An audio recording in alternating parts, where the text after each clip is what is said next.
Digital transformation is no longer an optional extra.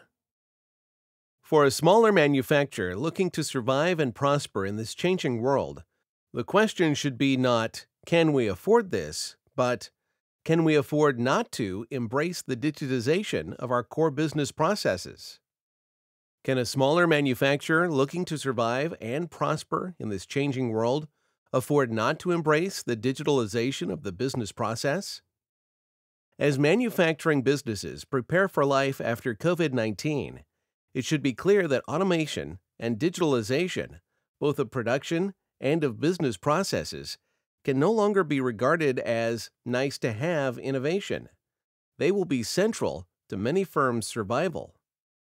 Notoriously, most small business failures occur not during a recession when the hatches are battened down, but when they are overstretched during the recovery.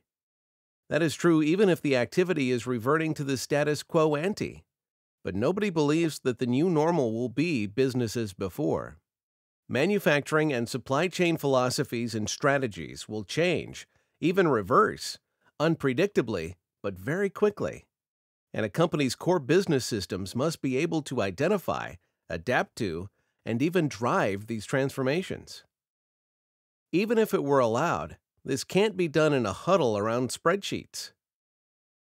Business will be more complex, more volatile, and, unless action is taken, much more costly. The idea that there is an infinite and reliable supply of inexpensive parts and materials from distant parts of the world no longer has traction. Vulnerabilities have been exposed. While not many foresaw the pandemic, few now discount the possibility of another. At the first sign of a second wave of infection or an epidemic of any other infectious disease, consumers and governments alike may reach for the lockdown playbook again. So, retailers, resellers, and manufacturers are fundamentally reassessing their supply chains. Reshoring of supply offers opportunities for smaller manufacturers, but only if they are set up to take advantage. Retail and industrial customers will demand that suppliers demonstrate increased supply chain resilience, multiple sources, shorter, in time and distance, supply channels, increased inventory for critical components so that just-in-time manufacture and fulfillment can be preserved as far as possible. In return, major customers will be offering shorter contracts and probably longer payment terms. They will assert the right to alter the volumes they commit to and reschedule deliveries at short or no notice, while demanding deep and detailed visibility of their suppliers' operations and supply chains. Customers are looking to capitalize on fleeting opportunities in an uncertain world and for their own suppliers to be similarly agile. Meanwhile, many small manufacturers' own channels to market are changing as the crisis has accelerated moves toward direct-to-consumer, direct-to-business selling. There is the possibility to capture more value, but at the expense of replacing a few large, long-term, fairly stable contracts with a myriad of urgent individual orders, in an environment where demand forecasting is even more uncertain than usual, and the ability to create and regulate demand through promotion, pricing, or even innovation may be seriously impaired. An advantage of being a smaller manufacturer is the ability to offer the flexibility and agility that customers require. But in the new environment, that cannot be achieved economically from the back of an envelope. Systems based on manual operations and simple spreadsheets cannot cope with the increased numbers of orders and transactions, wider supply base, more frequent revisions to order quantities and delivery schedules, let alone spot the opportunities for increased efficiencies. They certainly can't offer major customers or suppliers the visibility and confidence they expect. Only automation and digitalization of business processes can do this. The spine of business process automation for most manufacturers will be an MRP system. Small firms have historically seen MRP as expensive, inflexible, hard to use, and, especially in make-to-order manufacturing, largely unnecessary. And there was some truth in this. That is no longer the case. A competent MRP system offers much more than the planning of materials requirements to inform purchasing.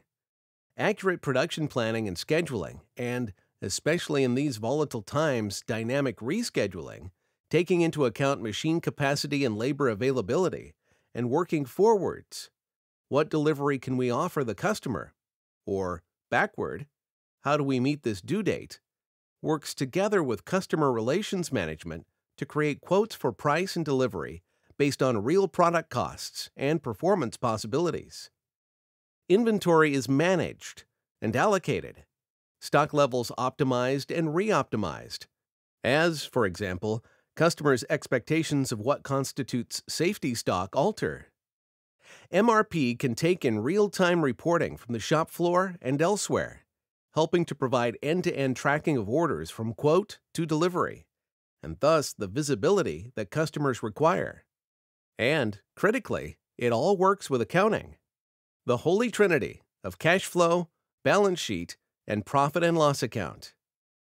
MRP has to be readily usable. Small firms have neither time nor budget for extensive training. The operation needs to be intuitive and tailored to reflect real life, not a theoretical model of manufacturing. As far as possible, that tailoring should be achievable by users on site, not by remote and expensive consultants. Cloud-based MRP is the way to go. The firm is not continually paying to increase its server capacity, and making the system, or parts of it, visible to customers, suppliers, and home workers is simplified. Maintenance and upgrades are the vendor's responsibility. And because an upgrade only has to be applied once, it is easier for the vendor to offer improvements developed by or for one customer to the wider user community. A digitized MRP system should also provide a base to which other productivity and agility-enhancing forms of digitalization, transport management, warehouse management, shop floor data capture, as examples, can be attached and integrated to full advantage. No more islands of automation. Small firms need readily scalable systems both in terms of user numbers and in terms of functionality. But costs, too, have to be scalable. A good offer for a small firm would be a charge per user per month by functionality, to be varied up or down at minimal or no notice. No lock-in to long-term inappropriate contracts. The system's cost of the business is to a large extent converted from a fixed to a variable cost. For a smaller manufacturer looking to survive and prosper in this changing world, the question should be not, can we afford this, but can we afford not to embrace the digitization of our core business processes?